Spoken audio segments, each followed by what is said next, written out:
Vamos falar também do day after da derrubada do veto do presidente Lula ao projeto de lei da dosimetria, aquele projeto que reduz a pena dos condenados do 8 de janeiro. Depois da decisão da Câmara e do Senado, decisão conjunta. Olá pessoal, sejam todos bem-vindos ao canal. Nós vamos aqui, rapidamente deixar uma matéria que vai trazer essas informações sobre o veto derrubado aí pelo Congresso com relação à dosimetria. Então, como já foi falado aí na primeira parte do vídeo, esta introdução aí, nós vamos dar seguimento.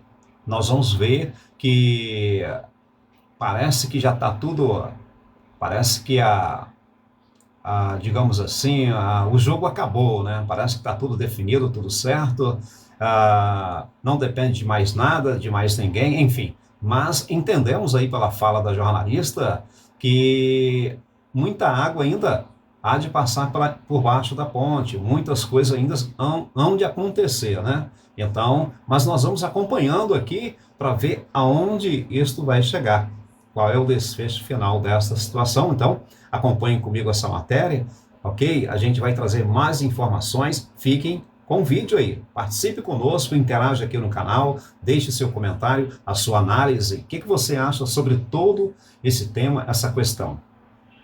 Portanto, do Congresso Nacional, a redução das penas dos condenados pela tentativa de golpe de Estado e dos atos de 8 de janeiro, porque alcança também Jair Bolsonaro, ex-ministros e militares. Isso tudo não acontece de forma automática. Passou no Congresso Nacional, já reduz a pena. Não.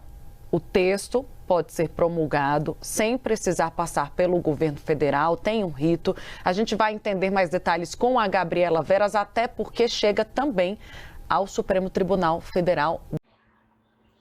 Bom, pessoal, de acordo aí com a fala da jornalista, né, da apresentadora, esse texto aí, esta matéria, esse veto derrubado, ele não entra em prática aí automaticamente, né?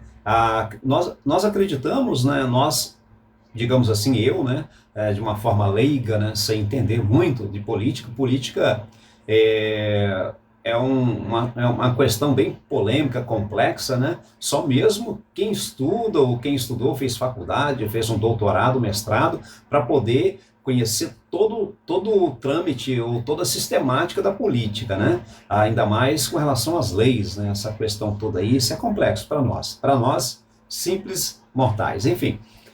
Mas ela deu a entender aí que essa questão ainda vai ser avaliada, vai ser passada também pelo STF. A gente nunca se sabe qual a carta na manga que eles têm, até onde vão os poderes dos ministros do STF, enfim. No final aqui, as considerações, a repórter vai falar toda a matéria, vai estar encerrando aqui esse vídeo que eu fiz. Eu quero agradecer você que participou até aqui, que ficou até o final aqui do vídeo, assistiu aqui este conteúdo que eu acabei de produzir, lançar aqui no YouTube. Eu gostaria que você, caso não fosse inscrito no nosso canal, se inscrevesse aqui no nosso canal, participasse conosco, interagisse, deixasse sua opinião sobre esse fato levantado, trazido aqui, o que você acha, o que você pensa, independente do seu viés político, a sua opinião aqui será respeitada, desde que, claro, você saiba respeitar não só a mim, como todos que vão estar presentes aqui no canal participando. Então eu acho que o respeito, ele é algo muito importante na vida de todos nós, independente do viés político, independente até mesmo de religião, dessas questões todas. Respeito, ele cabe a todos, ok? Então, se eu quero ser respeitado, eu vou respeitar.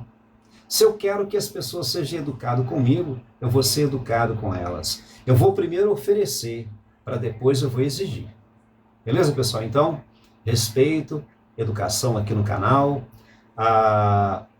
Repito mais uma vez, a sua opinião aqui, o seu lado político aqui será respeitado. Beleza? Seja bem-vindo ao canal, participe conosco, interage, compartilha, dê o seu like ou dislike, enfim, aquilo que você achar melhor, ok? Para o bem do canal aqui. Fique aí com o vídeo final, as considerações finais, o término do vídeo está aí mesmo. Obrigado a você, Tenha uma ótima noite. Ao Supremo Tribunal Federal depois. Gabi, contigo os detalhes. Boa tarde, tudo bem? Oi, Tainá, boa tarde a você, boa tarde a todos que estão por aqui na nossa companhia, tudo certo por aqui, espero que aí também. Pois é, a gente relembra, né, antes de destrinchar essa questão da derrubada do veto presidencial, que foi uma semana complicada, né, para o governo federal, para o Palácio do Planalto de uma forma geral. Essa questão da derrubada do veto presidencial ao PL da dosimetria já era bastante aguardada, já era esperado, então era uma derrota que o governo, digamos assim, já estava prevendo, mas teve também no dia anterior à derrubada ao veto a questão da rejeição, né, da indicação de Messias à vaga ao Supremo Tribunal Federal. Então foram 2 dias seguidos de derrotas para o governo lá no Congresso Nacional. A gente relembra como que ficou esse placar, porque para além de ressaltar o resultado, né, a gente tem que olhar também para como foi o posicionamento das casas, né, tanto do Senado Federal quanto da Câmara dos Deputados com relação a esse texto que fala sobre a diminuição da pena dos condenados do 8 de janeiro. Lá no Senado Federal, o placar foi de 49 votos a favor da derrubada contra 24 votos que eram contrários.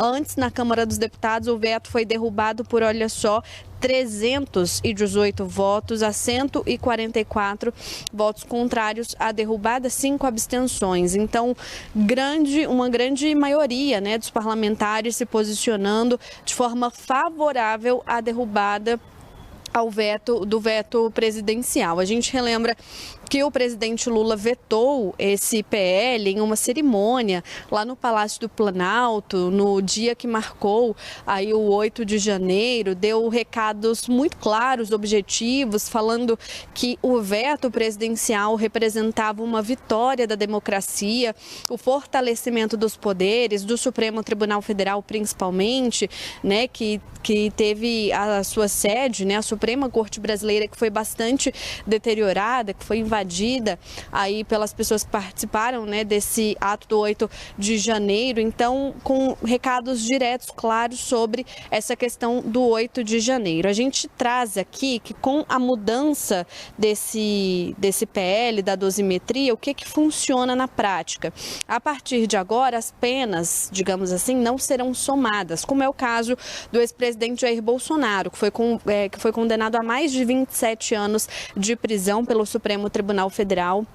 O fator que fez com que essa pena fosse ainda maior, de acordo com o que entendeu, né, os ministros do Supremo Tribunal Federal, a primeira turma do Supremo Tribunal Federal, foi o fato de acordo com as investigações, ele ter liderado a organização criminosa que organizou nos bastidores, né, todo o movimento do 8 de janeiro. Caso, né, de fato, o Congresso Nacional já nos próximos dias promulgue esse projeto de lei da dosimetria, o que fica válido é somente a pena maior, né? Então, não tem essa adição, digamos assim, de penas, o que faz com que, na prática, o tempo de que o condenado, né, de que o réu tenha que responder pelos crimes praticados, seja na prática maior. A gente traz aqui, Tainá, inclusive, uma arte dos próximos passos após a derrubada do veto à dosimetria. A gente tem a promulgação, como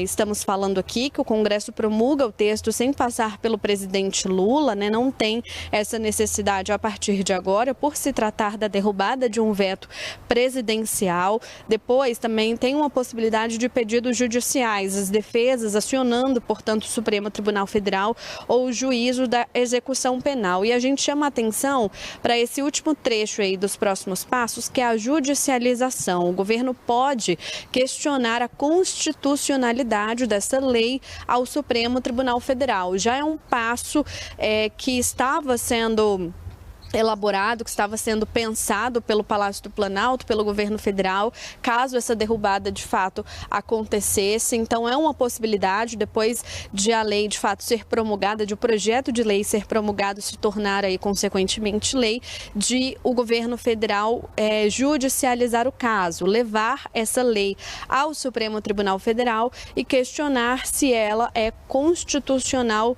ou não. Já é um passo aí bastante aguardado, uma possibilidade que vem sendo levantada já há muito tempo. E aí aqui a gente relembra que o posicionamento do Supremo Tribunal Federal já é conhecido, não é nenhuma novidade, foi o próprio Supremo Tribunal Federal que estabeleceu as penas que foram impostas aos réus, né, os acusados dos atos do 8 de janeiro, sejam as pessoas que estiveram presentes na Praça dos Três Poderes, invadindo, depredando as sedes dos três poderes, sejam aquelas autoridades que estiveram nos bastidores organizando todo o movimento de acordo com a acusação, de acordo com a denúncia, para que o 8 de janeiro acontecesse. Então, Tainá, aguardar, né, de fato, quais serão os próximos passos do Palácio do Planalto, do governo federal, com relação a esse veto presidencial que foi derrubado no Congresso Nacional. Volto com você. Perfeito. Obrigada, Gabi. Daqui a pouco a gente volta a conversar.